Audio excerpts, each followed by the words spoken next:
नमस्कार मैत्रिणींनो, माझ्या सर्व मैत्रिणींचे गोड ताईंचे माझ्या यूट्यूब चॅनलवर खूप खूप स्वागत आहे। सर्वांना सर्वप्रथम श्री स्वामी समर्थ। आज आहे मैत्रिणींनो, म्हणजे शिवरात्री पडली। दर महिन्याला शिवरात्री पडते, पण आजची जी शिवरात्री आहे मैत्रिणींनो ती सोमवारच्या दिवशी पडलेली आहे। आणि सोमवार आणि शिवरात्री आणि प्रदोष आणि हे सर्व एकत्र आलेले आहे। हे तीन योग आहे, प्रदोष काळ आणि शिवरात्री आणि आपलं हे सोमवार, हे असे तीन एकत्र आलेले आहे।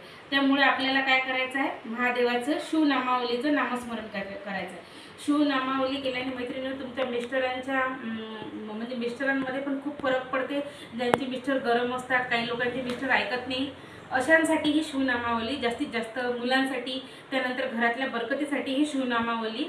आणि तुम्हाला मुक्ती मिळते, म्हणजे तुमचं अचानक मृत्यूपासून तुम्हाला मुक्ती मिळते, त्यासाठी पण ही शिवनामावलीचं पाणी देते, कोणी कोणी याचा प्रसाद देते। अशा बऱ्याच प्रकारची शिवनामावली केली जाते।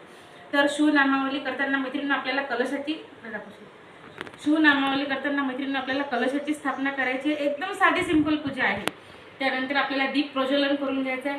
त्यानंतर तुम्हाला गणपतीची आंघोळ वगैरे करून आपला अभिषेक करून पूजा करायची आहे। आणि पांढरं वस्त्र टाकायचं खाली आणि शिवनामावली, बघा मैत्रिणींनो, पांढरं वस्त्र टाकायचं आणि पूजा करायची। त्यानंतर आपल्याला ही शिवनामावली लागणार आहे। आता साहित्य पाहू आपण। आपल्याला तांदूळ लागतील, बेलपत्र लागेल मैत्रिणींनो, त्यानंतर दही, दूध, आपलं जे अभिषेकाचं सर्व सामान असतं ते, आणि थोडंसं आपल्याला वस्त्र आणि अष्टगंध वगैरे हे सामान लागेल आपल्याला। त्यानंतर मैत्रिणींनो शिवजीसाठी स्पेशल म्हणजे पिंड लागणार आपल्याला आणि जल लागणार आहे, एवढं। आणि सर्वप्रथम महत्त्वाचं म्हणजे बेलपत्र आणि तांदूळ, ह्या दोन गोष्टी खूप महत्त्वाच्या आहेत। बघा मैत्रिणींनो, एकदम जे साधं सामान असते तेच सामान आपल्याला अभिषेकाला मैत्रिणींनो या शिवजीच्या लागणार आहे। काहीही कठीण नाही आहे। अभिषेक करायचा, पिंड चौरंगावर स्थापन करायची। फक्त या शिवनामावलीचा अभिषेक जो आहे तो 3 प्रकारे होते मैत्रिणींनो।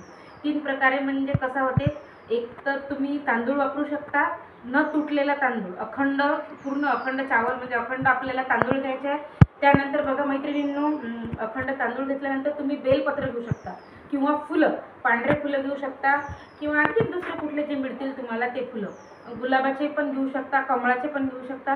अशा प्रकारे तुम्ही वेगवेगळ्या प्रकारचे फुलं घेऊ शकता। आणि दुसरी गोष्ट मैत्रिणींनो, आपल्याला ही नामावली लागणार आहे। नामावलीमध्ये मैत्रिणींनो पूर्ण 1000 नाम, एक सहस्त्र नामावली म्हणजे 1000 नामावली आहे। तर एक नाम म्हणायचं आहे तुम्हाला, आणि एक चुटकी तांदूळ आपल्याला महादेवाला व्हायचे आहे। तर अशा प्रकारे एक चुटकी तांदूळ महादेवाला तुम्हाला टाकायचं आहे। कोणी कोणी मैत्रिणींनो अशा मुठ्ठीनं पण टाकतात, तर त्यांना जास्त तांदूळ लागतात। किंवा तुम्ही बेलपत्र घेतले 1000 तर फारच चांगलं, तर एक हळूहळू ठेवू शकता, एक बेलपत्र, जसं आपण ओम नमः शिवाय म्हणून ठेवतो त्याचप्रमाणे अशी शिवनामावली मैत्रिणींनो पूर्ण म्हणायची आहे। 1000, कमीत कमी 2 तास लागतात, याच्यावर लागत नाही, 1.5 तास लागते। फास्ट वाचली तर, स्लोमध्ये वाचली तर 2 तास लागतात। अशा प्रकारे मैत्रिणींनो आपल्याला शिवनामावली करायची आहे। तर याचं तुम्हाला सांगते मैत्रिणींनो, शिवनामावली म्हणजे काय। हे बघा तुम्ही, ओम स्थिराय नमः लिहिलेलं आहे। तर स्थिराय नमः म्हटलं की आपल्याला आंघोळ अभिषेक करून झालेल्या पिंडीवर टाकून द्यायचे तांदूळ, एक चुटकी तांदूळ टाकायचे। असं प्रत्येक नाव घ्यायचं आहे, नाही की चुटकी तांदूळ आपल्याला पिंडीला व्हायचे आहे। बेलपत्र असेल तर सांगितलं तुम्हाला, बेलपत्र, किंवा म्हणजे या पूजेला 3 गोष्टी आवश्यक आहे मैत्रिणींनो, म्हणजे अभिषेक, त्या अभिषेकानंतर साधा अभिषेक ओम नमः शिवाय म्हणून करायचा। त्यानंतर तुम्हाला तांदूळ नंतर बेल, आणि बेल नसेल तर पांढरे फुलं, या 3 पैकी तुम्ही बेलाची पण पूर्ण करू शकता, तांदूळाची पण 1000 नामावली करू शकता, पांढऱ्या फुलाची पण करू शकता।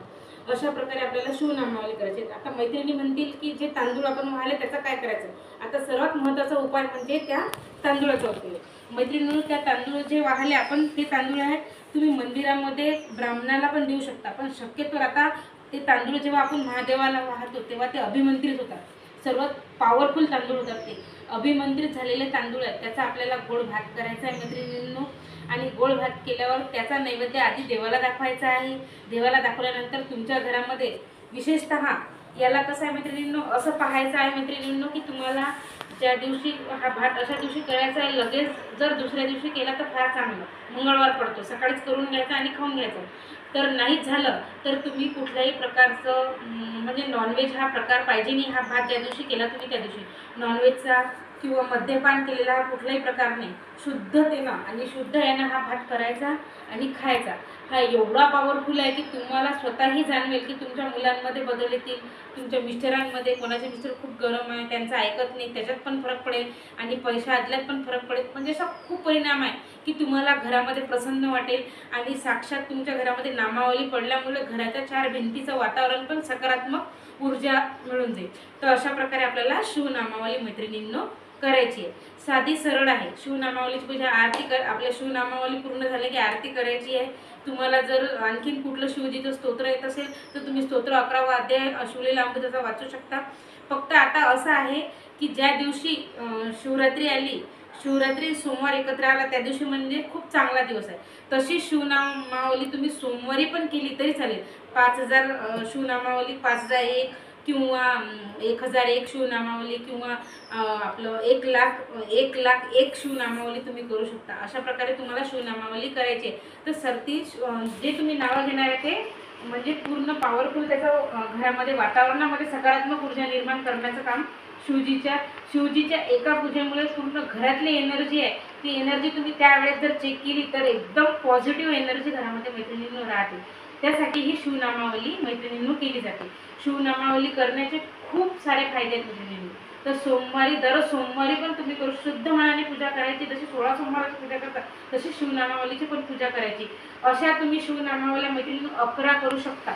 11 शिवनामावल्या जर तुम्ही केला तर तुमचा बरोबर 11,000 मैत्रिणींनो जप होते पूर्ण. 11 वेळा जर ही पूजा तुम्ही केली 1,000 वेळा किंवा तुम्ही जर असं पूर्ण 10 वेळा जर करत गेले तर 1,00,000पर्यंत तुमचा जप चालला जातो मैत्रिणींनो. तर अशा प्रकारे तुम्हाला शिवनामावली करायची. तर साधी सरळ आणि सिंपल पूजा आशा करते तुम्हाला समजली असेल ही पूजा. फक्त शिवनामावली कशी एक चुटकी तांदूळ व्हायची आणि एक नाम घ्यायचं आणि पुस्तक हे सहज उपलब्ध होणाऱ्या कुठल्याही तुम्हाला स्वामी समर्थाच्या केंद्रामध्ये हे पुस्तक मिळून जाईल. शिवनामावलीचं कुठेही मिळून पुस्तक आणि बुक स्टोअरमध्ये पण मिळून जाईल, ऑनलाईन पण मिळून जाईल, कुठेही मिळते पुस्तक शिवनामावली म्हटलं की. तुम्ही एवढे बेलपत्र जर वाहले तर विशेष आहे, पण मला काही एवढे बेलपत्र मिळाले नाही मैत्रिणींनो, कारण की आता ऑफ सीझन आहे. श्रावण सोमवार जेव्हा चालू होतात तेव्हा बेल खूप सारं विकायला येतो. तर म्हणून मी तांदूळाची शिवनामावली करणार. पूर्ण तांदूळ अखंड असावे, तुटलेला नसावा. या पूजेतलं हेच आहे.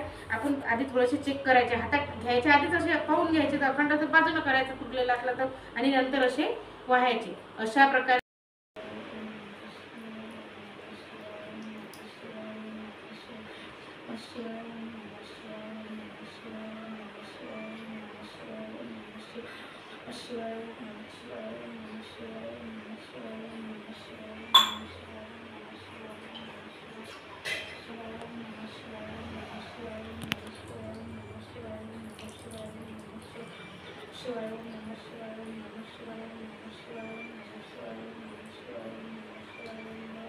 आपल्याला करायचे आहे मैत्रिणींनो. जर व्हिडिओ तुम्हाला आवडला असेल तर लाईक करा, सबस्क्राईब करा आणि शेअर करा.